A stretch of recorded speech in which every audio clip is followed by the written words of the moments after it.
Hi, Lou Manfredini, Ace's Home Expert. In this video, we're going to talk about the differences between a bandsaw and a scroll saw.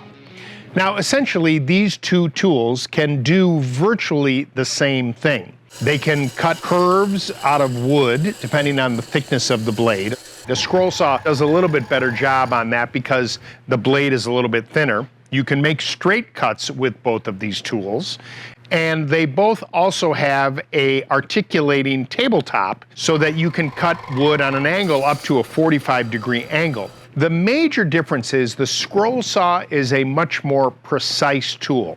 If you're working with smaller pieces of material where you need to get really clean cuts, then the scroll saw is a better choice. Say you're building some shelving or you're doing some kind of project where you need to cut a bunch of pieces of wood at 4 inches each and maybe you got to cut 6, 10, 15 of them, then a bandsaw is a better choice for that.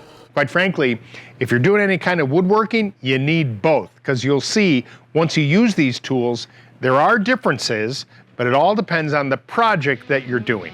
Coming up next, my video on 3 ways to use a jigsaw.